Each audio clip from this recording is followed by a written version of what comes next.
হে ভগবান, এখন কি হবে? এখানে যে একটাও নৌকা দেখতে পাচ্ছি না, আর এদিকে সন্ধ্যাও হয়ে গেছে প্রায়। কিছুক্ষণের মধ্যেই অন্ধকার নেমে যাবে। নগেন যখন এই কথাটা ভাবছিল তখনই সেখানে একজন নাবিক আসে। এখানে তো কোনো নৌকা ছিল না, তাহলে হঠাৎই নৌকা কোথা থেকে এলো?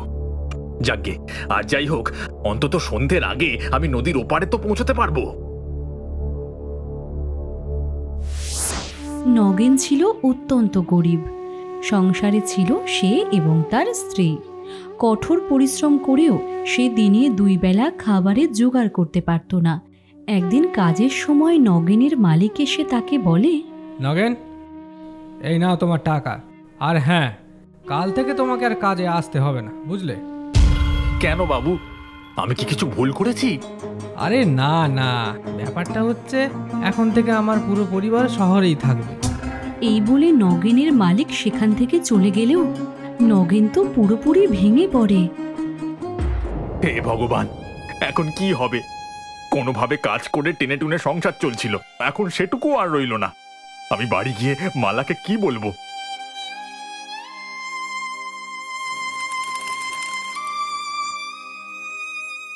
নগেন মন খারাপ করে বাড়ি ফিরে আসে।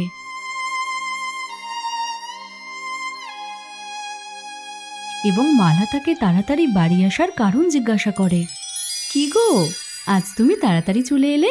মনে হচ্ছে মালিক তোমাকে আজকে তাড়াতাড়ি ছুটি দিয়ে দিয়েছে। হ্যাঁ, আজকে নয়, সারা জীবনের জন্য ছুটি দিয়ে দিয়েছে। আমি কিছু বুঝতে পারলাম না।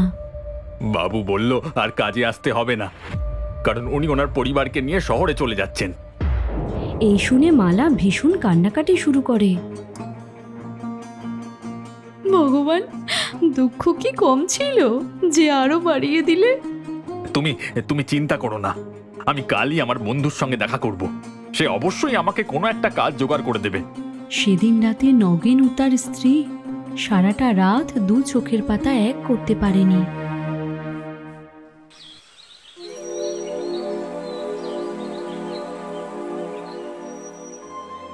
আর পরের দিন সকাল হতেই নগেন তার বন্ধু নবীনের সঙ্গে দেখা করতে যায় কাজের খোঁজে। ভাই নবীন, আমার তোর সাহায্য খুব দরকার। আমাকে একটা কাজ জোগাড় করে দিতে পারবি রে ভাই? রামপুরা গ্রামে জাহাজে একটা জায়গা খালি আছে, তুই কালকেই সেখানে চলে যা। আমার মনে হয় কিছু একটা ব্যবস্থা ঠিক হয়ে যাবে।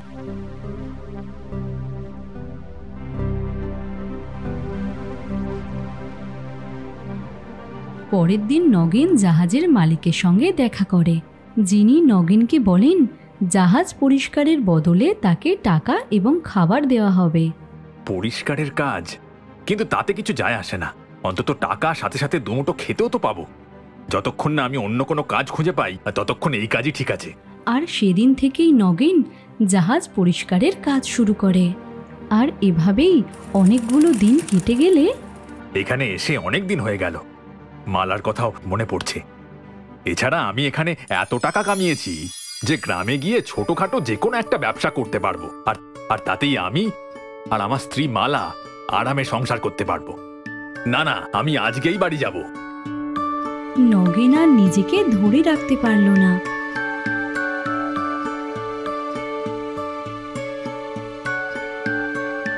আর সে সন্ধে নামার আগেই নদীতে পৌঁছে যায়, কিন্তু হঠাৎ করে নৌকা ভীষণ ভারী হয়ে যায়। কি ব্যাপার হলো? হঠাৎ এই নৌকাটা তো ভারী লাগছে কেন? একটু আগে তো খুব হালকা লাগছিল। মনে হয় কেউ যেন এসে এই নৌকায় বসে রয়েছে। আর একথা বলার সঙ্গে সঙ্গেই নগেন কিছু অদ্ভুত আওয়াজ শুনতে পায়। হে ভগবান, এ আবার কি হলো? এ আমি কেমন সব শব্দ শুনতে পাচ্ছি, যেন কোনো ভূত বা ডাইনি আছে। আর ভয় পেয়ে নগেন পিছন দিকে তাকায়, কিন্তু সেখানে কেউ ছিল না। এখানে তো কেউ নেই, মনে হচ্ছে আমি কিছু ভুল শুনলাম। এরপর নগেন নৌকার সাহায্যে নদীর ওপারে পৌঁছে যায়, আর তখন সন্ধে নেমে আসে। সন্ধ্যা হয়ে গেল, যা, আর কিছুক্ষণের মধ্যেই অন্ধকার নেমে আসবে। এইভাবে গেলে আমার পৌঁছতে রাত হয়ে যাবে।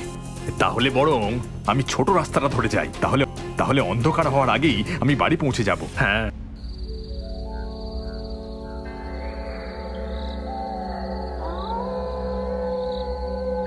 নগেন তাড়াতাড়ি বাড়ি যাওয়ার জন্য ছোট রাস্তা দিয়ে আসতে শুরু করে। কিন্তু কিছুক্ষণ হাঁটার পরেই সেখানে আরো অন্ধকার নেমে আসে। যা ভয় পেয়েছিলাম সেটাই হলো। এই অন্ধকারে হেঁটে বাড়ি ফেরা ঠিক হবে না, কিন্তু আশেপাশে এমন কোনো জায়গাও তো দেখতে পাচ্ছি না যেখানে আজ রাতে থাকতে পারবো। আর নগেন নানা রকম চিন্তা করতে করতে দূরে দেখতে পায় একটি লজ।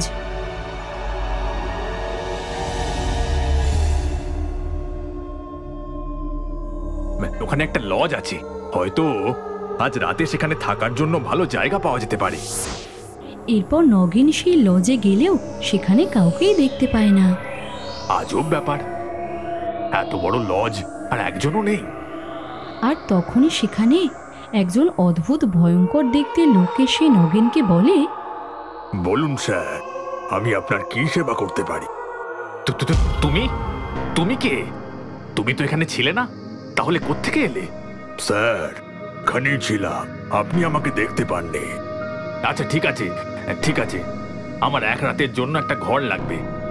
পেয়ে যাবেন, আপনি আমার সাথে আসুন। নগেন সেই অদ্ভুত লোকটার সঙ্গে ভিতরে যায়। তখন অনেক রাত হয়ে গিয়েছিল। নগেন ক্লান্ত ছিল বলে তার খুব খিদে ও ঘুমও পাচ্ছিল। আমার খুব খিদে পেয়েছে, তুমি তাড়াতাড়ি কিছু খাবার জন্য নিয়ে এসো। স্যার, আপনাকে খাবার খেতে হলে নিচে হলে গিয়ে খাবার খেতে হবে। কি অদ্ভুত লোক রে বাবা। এই বলে লোকটি সেখান থেকে চলে গেলে নগেন কিছুক্ষণ পর হাত মুখ ধুয়ে হলে আসে খাবার খেতে। কি অদ্ভুত জায়গাটা, তো বড় লজ হওয়া সত্ত্বেও এখানে কেউ নেই। তখনই একজন লোক খাবারের ট্রে হাতে নিয়ে আসে, যার মুখ চুলে সম্পূর্ণই ঢাকা ছিল। স্যার, আপনার খাবার, বলুন কি খাবেন, সব পেয়ে যাবে। লজের কারণে নগেন এমনিতেই খুব ভয় পেয়েছিল, তার উপর চুলে মুখ ঢাকা এমন লোককে দেখে সে আরো ভয় পেয়ে যায়। কেন জানি না এই জায়গাটা আমার কেমন যেন মনে হচ্ছে, কিন্তু এখানে রাত কাটানো ছাড়া আর কোনো উপায়ও তো নেই আমার কাছে। নগেনের খুব খিদে পেয়েছিল, আর খাবার খাওয়ার জন্য ঢাকনা খুলতেই সে দেখে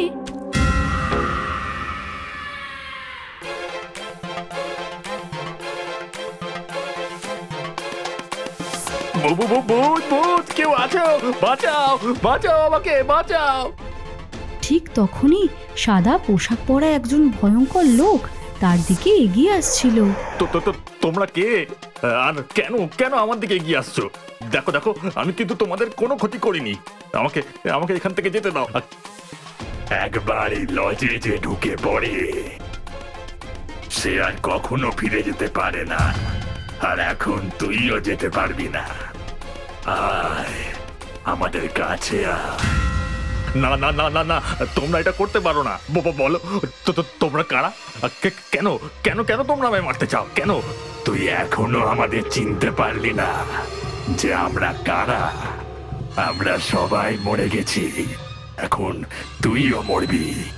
আয় আমাদের কাছে আয়, আমাদের খুব খিদে পেয়েছে তোর গরম রক্ত খাবার জন্য। আয়, আমরা কবে থেকে অধীর আগ্রহে বসে আছি, এরপর তুইও আমাদের মতনই হয়ে যাবি। আর সেই ভূতগুলো রক্ত খাবার জন্য নগেনের দিকে এগিয়ে এলে নগেন বুঝতে পারে তারা আসলেই ভূত, আর তাই তো নগেন ভীষণ জোরে পালাতে থাকে। বাঁচাও বাঁচাও, কেউ আছো, বাঁচাও বাঁচাও আমাকে। নগেন কিছুই বুঝতে পারছিল না। তারপর হঠাৎ দৌড়াতে দৌড়াতে নগেনের হাত পড়ে মা দুর্গার লকেটের উপর, আর নগেন তাড়াতাড়ি সেটা গলায় পরে নেয়। ওটা ফেলে দে, নাহলে তুই মরবি। নগেন বুঝতে পেরেছিল মা দুর্গার লকেট থাকলে তার কোনো ক্ষতি হবে না, আর মা দুর্গার লকেট দেখে ভূতেরা উধাও হয়ে যায়। আমায় তাড়াতাড়ি এখান থেকে বেরিয়ে যেতে হবে। এরপর নগেন বাড়ি পৌঁছানোর সাথে সাথেই মালাকে সবটা বললে, ওগো, আজকে মা দুর্গা তোমাকে রক্ষা করেছে গো, না হলে না জানি আজকে তোমার সঙ্গে কি হতো। তারপর সেই দিন থেকে গ্রামের কেউই ভুল করে সেই পথ দিয়ে যাওয়ার কথা ভাবতই না যেখানে সেই ভুতুড়ে লজ ছিল।